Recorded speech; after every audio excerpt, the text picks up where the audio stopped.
She will be talking to us about this subject, and at the end, we will take up a few questions and comments. In the meantime, I'll request everyone to observe the proper decorum and keep your mobiles on the silent mode and keep your audio on the mute position so that there is no disturbance in the presentation. Over to Tanushree. Thank you so much, sir. So today my topic is current concepts and management of fibroadenoma, giant fibroadenoma and phyllodes tumor. So just brushing up on the anatomy that we studied in the last class, the breast extends from the second to the sixth rib, and near the nipple areola complex we have the various ducts and the sinuses, and then later on they arborize to form terminal duct lobular units. Right below the breast, however, we have a layer of fatty tissue, and this is the avascular plane below which the most of the glandular tissue of the breast is present. And these are the Cooper's ligaments. They actually arise from the subdermal layer and extend till the pectoral fascia, the fascia just above the pectoralis major muscle. And most importantly, knowing about the lymph nodes. So we have three layers of lymph nodes. So the first is the layer 1, which is below and lateral to the pectoralis minor muscle. The second one is above or below the pectoralis minor muscle, and the third one is above and medial to the muscle. So now coming to our topic, which is fibroadenoma. So it is seen in young females aged 15 to 25 years, and this is actually the age of lobular development. It is the most common cause of a breast lump in women aged 15 to 25 years. It is the second most common tumor in the breast. Mind you, the most common tumor still remains invasive carcinoma of the breast. And the most common tumor in women younger than 30 years of age, because younger than 30, it's very rare to find an invasive carcinoma breast. The mechanism of formation of this is the hyperplasia of the lobule, and it usually grows 2 to 3 centimeter in size. So because of the various hormonal changes that happen at this age between 15 to 25 years, there is a hyperplasia of the lobule, and that results in the formation of a fibroadenoma. So talking about ANDI, which is aberrations of normal development and involution, it lands in the early reproductive stage, and normal process being lobular development, aberration being fibroadenoma, and disease being a giant fibroadenoma, which is, as sir mentioned, more than 5 centimeters. I'll just go through the other stages. One is mature reproductive stage, and Bailey has now said this is between 15 to 50 years, and involution stage is 35 to 55 years. So fibroadenoma can also increase in size as well as decrease in size. So fibroadenoma increases in size in pregnancy, or if a person is taking hormone replacement therapy, or she has Epstein-Barr virus infection. And fibroadenoma can decrease in size if the person is taking anti-estrogenic drugs like tamoxifen or meloxifene. 10% disappears spontaneously each year. And there also can be involution in postmenopausal women with coarse calcification. The relative risk of malignancy conversion of fibroadenoma, if it is simple, the RR is only from 1.5 to 1.7. If there is epithelial hyperplasia, which is more than 2 layers of epithelial cells for a diameter of 2 millimeter, it can be 3.4 to 3.7. And the RR in a complex fibroadenoma, which has a positive family history, is 3 to 4. If just in case the fibroadenoma has converted to a malignant one, then 50% of its chances are to get converted into a lobular carcinoma in situ. 35% can get converted to an invasive carcinoma, and 15% can get converted to an intraductal carcinoma. The different variants and types of fibroadenoma can be juvenile fibroadenoma, myxoid fibroadenoma, giant, and complex fibroadenoma. There's something called as Carney complex, which is an autosomal dominant syndrome. In this, there are various skin mucosal lesions and myxomas or endocrine disorders. In this, fibroadenoma also forms a part. The basic clinical features of fibroadenoma that we had discussed in our last class was painless lump, gradually progressive in size, can be incidentally found, and there is no history of any trauma. And on examination, it can be smooth, firm, non to tender. It's a well localized and a well defined swelling. It is mobile, slips below the fingers. Breast mouse is what it is popularly called as. Not fixed to the skin or underlying muscle, and the axillary lymph nodes are not enlarged. Management, triple examination is a must: clinical, radiological, and histopathological. Young females, the investigation of choice is ultrasound, and more than 35 years, females, it has to be mammography. But in a woman who has come more than 25 years with a breast lump, or who has atypical features on ultrasound, then we have to proceed with biopsy. Now, on ultrasonography, it is this is the picture of how fibroadenoma looks in an ultrasonography. It is hypoechoic. Most commonly, it is oval or round. Whereas if you see in carcinoma, it is tall more than wide. It is less frequently lobulated. Usually, the borders are very smooth, circumscribed margin, horizontal orientation. Sometimes minimum posterior enhancement can be seen, and this may have gross calcifications, whereas in carcinoma, we have seen there are smaller calcifications. On mammography, well circumscribed discrete oval mass, hypo or isodense to the breast, glandular tissue. Involuting fibroadenomas in older, typically postmenopausal patients may contain calcification, popularly called as popcorn calcification appearance. Calcification may also present as a crushed stone-like microcalcification, which makes differentiation from malignancy difficult. Now, biopsy, we have been doing biopsy in 3 ways. One has been FNEC, which is now almost not being practiced. The other one is core needle biopsy, which collects the core of the tissue. It can be ultrasound or MR guided. And the third one is open surgical or excisional biopsy. The latest, the technology that has come is vacuum assisted breast biopsy, popularly known as VABB. So this was developed in 1995 by Fred Burbank. He was a radiologist, and he was helped by Mark Richard. He was a medical device engineer. So 3 types of needles can be used for VAB. It can be either 14 gauge or 11 gauge or an 8 gauge needle. If we are using a 14 gauge needle, it is the least invasive. It can collect almost 40 milligram of tissue with one insertion. A biopsy gun normally takes 17 milligrams. So this actually is being practiced because of the yield of the biopsy tissue that we get, higher yield of the tissue. 11 gauge needle can collect almost 83 to 116 milligram of tissue. It completely resects lesions less than 1 centimeters. And an 8 gauge needle can collect 250 to 310 milligram of tissue, resecting palpable or non-palpable breast lesions that are smaller than 3 centimeters. So VAB has not just been diagnostic, but now it has also been therapeutic for fibroadenomas that are less than 3 centimeters. So this we can do either stereotactic or ultrasound guided or an MR guided. Under local anesthesia, a probe that is attached to a vacuum device is inserted into the suspected breast area. The probe then draws the tissue with the help of a vacuum device.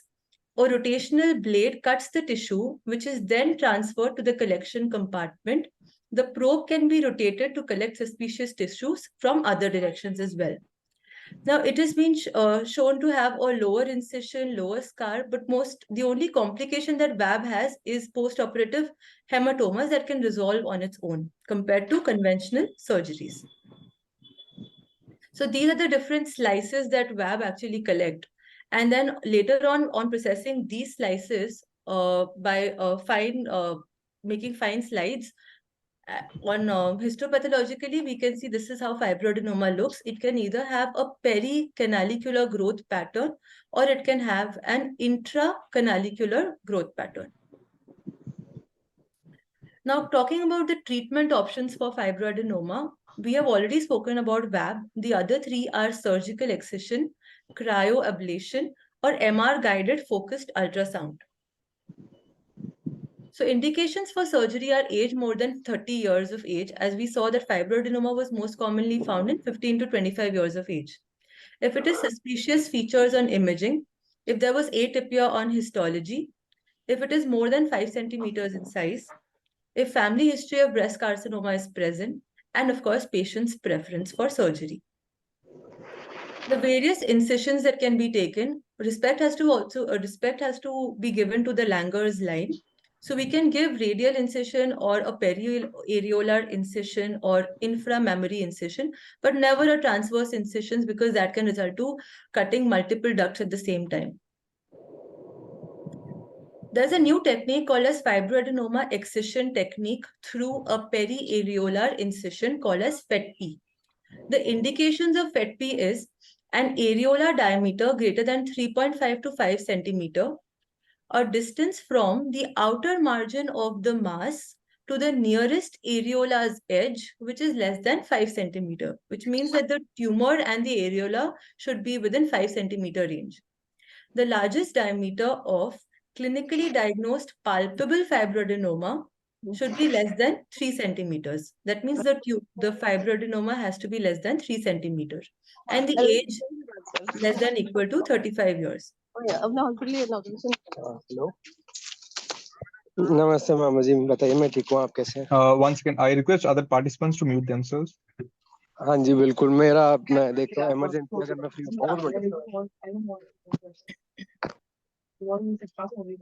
Tanushree can continue. Yes. So in this figure, we can see one patient had a fibroadenoma in the left breast. The fibroadenoma is circled with ink and the skin areola junction is drawn with the ink. So this is the skin areola junction and this was the fibroadenoma. A line is drawn along the skin areola junction, the outer edge of the lesion, and this has to be located 5 centimeters away from the areolar border. So here also we can see this is within 5 centimeters. The skin fat flap is raised upward by skin hook. The resected edges are grasped with Alice clamps. The fibroadenoma is revealed by applying a firm tension to pull the breast tissue. The procedure allows removal of the fibroadenoma, and the mass is resected through the incision at the junction of the areola and the breast skin. And later on, we have seen that this incision was closed and the scar is camouflaged by the skin areola junction with nearly invisible scarring at the incision line along the junction of the areola and the skin. Another procedure is called as the sawtooth procedure. The sawtooth approach is a novel technique which can be used for the excision of moderate to large fibroadenomas through a relatively smaller incision. So here we take a 4 centimeter curved circumareolar incision, avoiding the ductal system injury and identifying it preoperatively. The incision is deepened down to reach the lump. Now the mass is mobilized in its entirety by blunt finger dissection. When the mobilization is complete, the lump can be partially delivered into the wound using a towel clip to provide traction. See, we have partially delivered it because as we have seen that this fibroadenoma is larger compared to the incision. The incision is smaller. So what do we do next? The lump can then be fully delivered by walking it out of the wound, facilitated by making alternate incisions along the medial and the lateral or the superior and the inferior surfaces of the lump. So this is the key word. We are making alternate incisions along the tumor.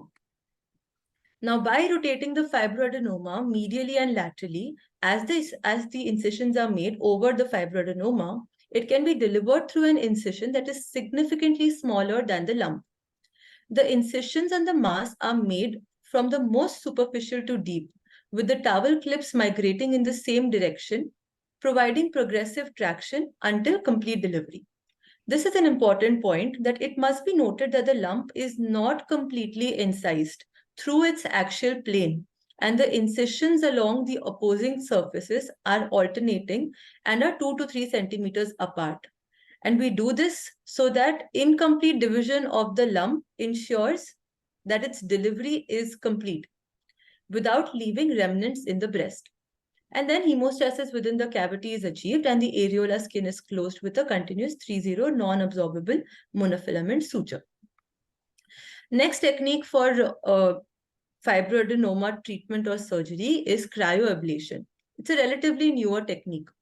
A 13-gauge cryophobe is placed within the center of the fibroadenoma, which is guided by ultrasound. A freeze-thaw freeze treatment cycle was tailored to the size of each fibroadenoma.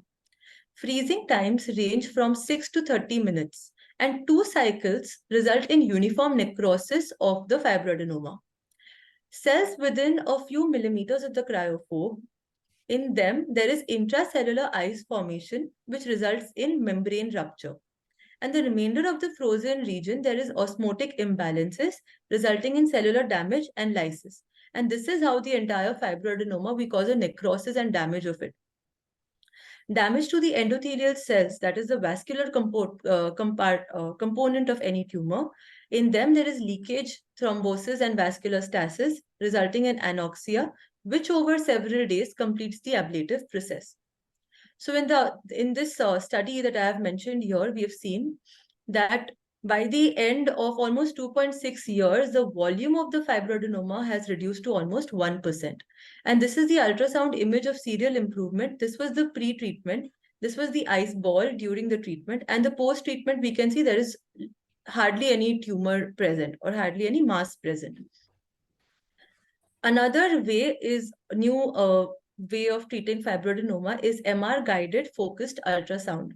A focused piezoelectric transducer with a 100 mm diameter and an 80 mm radius of curvature is used, and 1.5 megahertz resonant frequency generates the ultrasound field. The transducer was found to ablate a tissue volume of approximately 4 millimeters in diameter and 6 to 7 mm in length during a 10-second sonications when tissue in vivo were exposed at an acoustic power of about 40 watts. So in this study, we saw MR images show complete resonance at long-term follow-up of a breast fibroadenoma. And here we can see that from 2 months before the therapy, 7 days, 6 months, and 3 years after the therapy, the tumor has almost vanished, and we hardly can see any remnant of fibroadenoma. Now coming to a giant fibroadenoma. This is an uncommon variant, almost 4% of a fibroadenoma. It is characterized by its rapid growth. Peak incidence occurs in the late adolescence. The size of the lesion is usually more than 5 centimeters, but it is encapsulated and benign. The underlying mass may cause a major distortion of the breast contour. So because of this large size of the fibroadenoma, there is a role of oncoplastic surgery. In this, there are roles that give a cosmetic benefit to the patient, as well as the tumor load is also reduced. Various types of incisions are taken: lateral, axillary, inframammary, circumareolar, or another T-shaped incision. Coming to Phyllodes tumor. This is also known as cystosarcoma phyllodes or Brody's. Let's take a little break here. Okay, sir. So what is the message that you want to give here is that there are various ways of managing fibroadenoma, and fibroadenoma per se is an entity which has got no relation with the Phyllodes tumor. Now, it's very important to understand that Phyllodes tumor is a different entity, and it is not a transformation of a fibroadenoma. Now, this is an important thing. At some point in time, they would say that giant fibroadenoma could be, something that may convert itself into Phyllodes tumor. But now the understanding is that Phyllodes tumor and fibroadenoma are two distinct entities. Is that clear? Yes, sir. Second point is that, there is very few clinical things, or clinical findings that will help us differentiate between Phyllodes tumor and fibroadenoma. Right? Okay. Fibroadenoma and Phyllodes tumor would generally be having a similar presentation in terms of physical findings. There will not be any significant difference. So what it means? It means that you have to do a proper investigation, and here, as you mentioned very rightly, that the need for triple assessment is extremely focused. And we have to do all these three things to be sure. And as was very elegantly highlighted, that the this cytology, or the third arm of investigation, or third arm of triple test, is not FNA here.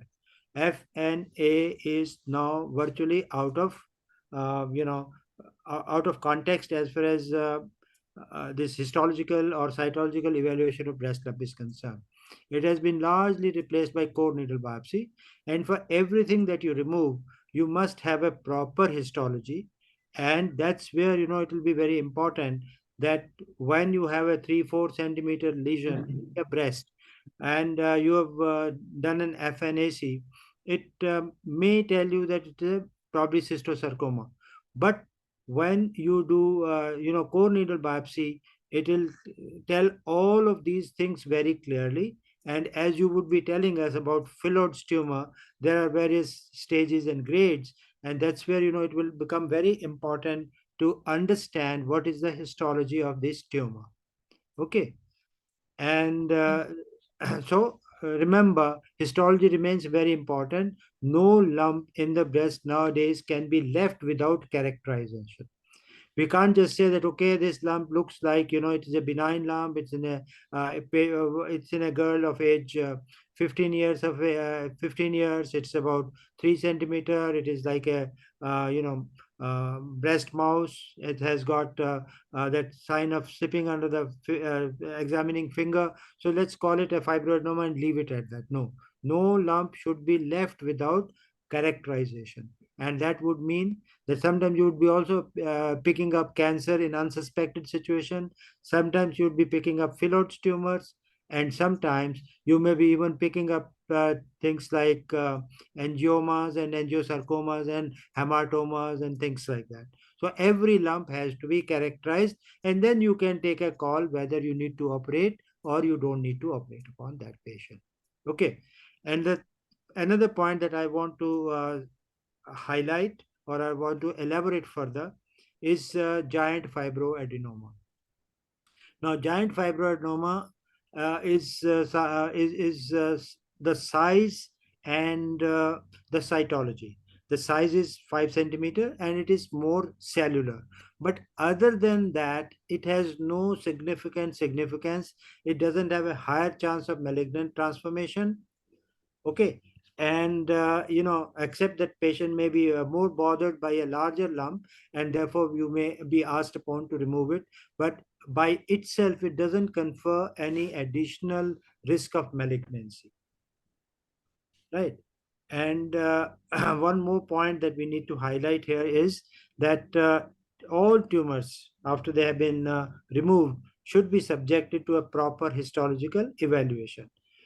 The various methods that you have described about incision placement and all these things are very important, and these are things which are not very well covered. You have covered them very well, so my appreciation for that. You have covered them very well. There is one other entity which is that mammotome, and there is this, I don't know, in our own hospital also they have mammotome, and they can remove tumors, whether it is ultrasonic operated or not. I have no significant information about it, but some of these tumors can be removed by that approach also. And lastly, when you have established the diagnosis of fibroadenoma, it is very important that cosmesis should be kept quite high in the list of importance. And therefore, I think using all these entities that you have mentioned, all these modalities that you mentioned, like, vacuum assisted removal or ultrasonic or cryo, or even people have been doing it with this endoscopic approach is also there. And in our own setup also, we have done some surgeries with endoscopic approach, and here you can place the incision in the inframammary region, and that makes for the scars being less visible. So these are things that you should have in mind when you talk about fibroadenoma. One entity that you talked about was juvenile fibroadenoma, and juvenile fibroadenoma is something which is seen in the younger patient. Other than that, it has no further importance. and the risk of malignant conversion is very low, less than 2%, and it is probably related to a person's heredity or having some kind of other risk factors, right? And you mentioned about lobular hyperplasia, right? Yes, sir. Lobular this is a you know uh, there are, this lobular hyperplasia, and the next entity is uh, lobular carcinoma. Before that, there is an entity which we call as lobular carcinoma in situ, LBIS. Lobular carcinoma in situ now has been removed from the from the list of cancers. Now, Yes. lobular carcinoma in situ is no longer considered to be a marker of a further development of lobular carcinoma. So these are things that this is the gist of what you have said, and you've said it very well in a great detail. And I much appreciate this part of your presentation. And now you can go to cystosarcoma phyllodes.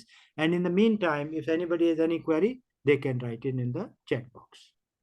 Start. Thank you so much, sir.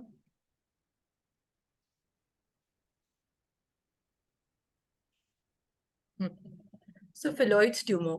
This is also known as cystosarcoma phyllodes or Brody's tumor. It may recur locally after a simple excision. It is present in the middle-aged females. It can be only distinguished on histology, as Sir mentioned also. Because of the largeness and the pressure, the overlying skin can also undergo necrosis and Lee-Fraumeni syndrome. One of the components of this is also phyllodes tumor. The clinical features and examination, as I said, middle-aged women, almost 40 to 50-year age, palpable mass present in the breast. It is large. It has a bossylated surface. It is rapidly growing. It is mobile. There can be a presence of dilated veins. It is not fixed to the skin or the underlying muscle. There is no nipple retraction. And there can be a presence of reactive lymph nodes in 20% of the cases. So this should not be confused with carcinoma. On ultrasonography, we can see a well-circumscribed lobulated mass, and there is heterogeneous internal echo patterns and a lack of microcalcifications. On histopathological examination, there is expansion and increased cellularity of the stromal component, which is giving it a leaf-like pattern, hence the name phyllodes tumor. So if malignant, almost 10 to 30% of all the phyllodes tumor have a possibility of getting converted into malignancy. It can metastasize to lung, to skeleton, heart, and liver being the most common site. And it is associated with a 30% mortality risk. So to classify phyllodes into benign, borderline, or malignant, we have to, as I said, it was a histological diagnosis. So it depends on the mitosis in 10 high-power field. So if there are 4 mitosis, it is called as benign, 5 to 10 is borderline, and more than 10 is malignant.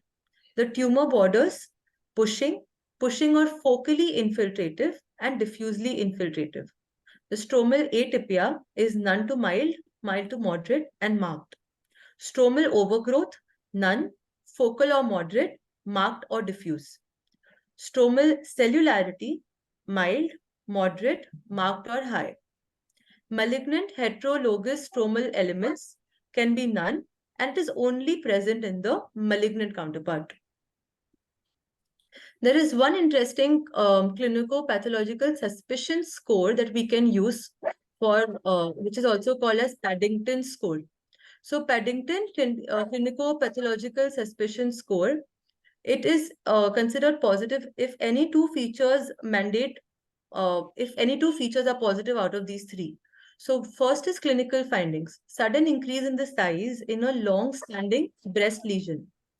Apparent fibroadenoma, which is more than 3 centimeter in diameter. So giant fibroadenoma was 5 centimeter, whereas for phyllodes, it is 3 centimeter in diameter, or in a patient more than 35 years of age. Imaging finding, rounded borders or lobulated appearance at mammography, attenuation of cystic areas within a solid mass on ultrasonography. That is why on ultrasound we have a heterologous pattern, heterogeneous pattern, because of cystic as well as solid components. and an FNA or a biopsy saying presence of hypercellular stromal fragments or indeterminate features. So any two of these three features, if we find, then it has to be mandating a core biopsy, and a suspicion should rise for a phyllodes. So the differentiating between phyllodes and fibroadenoma. Phyllodes, it's seen in older 40 to 50 year of age. This fibroadenoma is seen in younger women. Phyllodes, rapid growth is present. In fibroadenoma, there is slower progression. Recurrence in phyllodes is common after excision, and in fibroadenoma, it's less common. Phyllodes, there is large bosselated appearance, and in fibroadenoma, there is a smaller mass, and it is giving a smooth, it has a smooth surface. It is not bosselated. In phyllodes, there is round with smooth borders, and in mammography, and fibroadenoma also looks similar in mammography. In ultrasound, also there are similar findings. However, in larger phyllodes, some cystic spaces can be seen. And cytologically, more cellular malignant type, and it has the same cytological finding of a low-grade phyllodes. So go back to this one. Yes, sir. This is the most important slide in this presentation.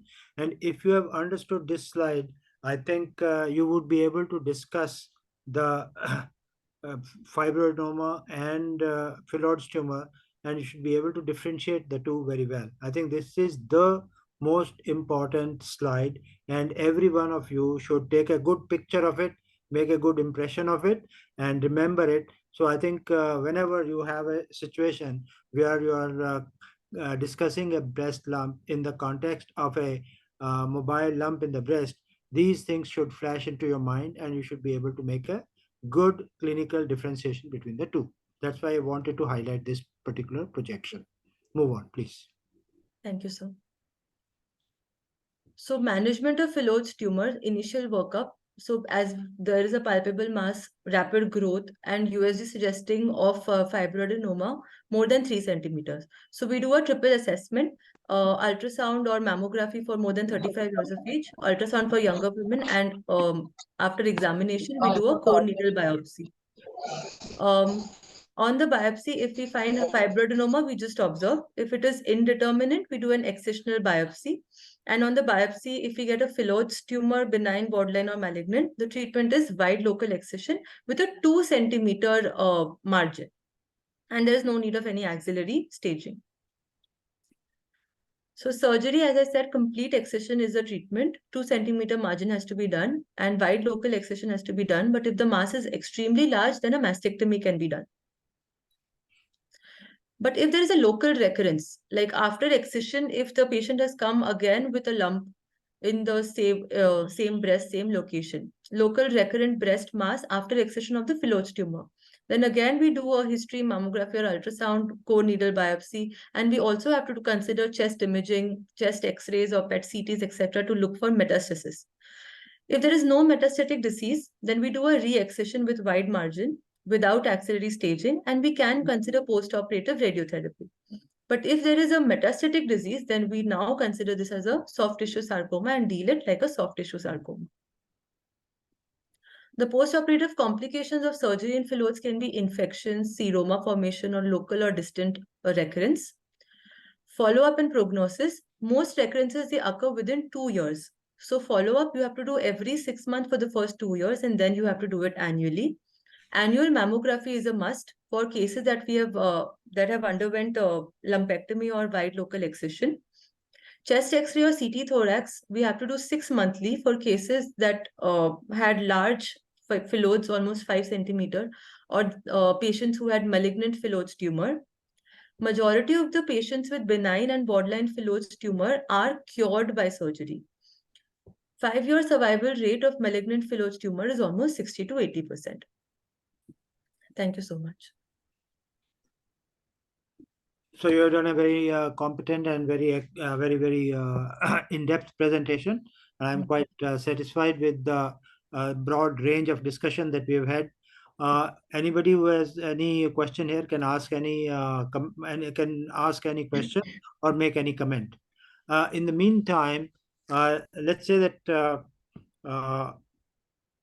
Phyllodes tumor management is like Uh, Wide local excision is the term that we should remember.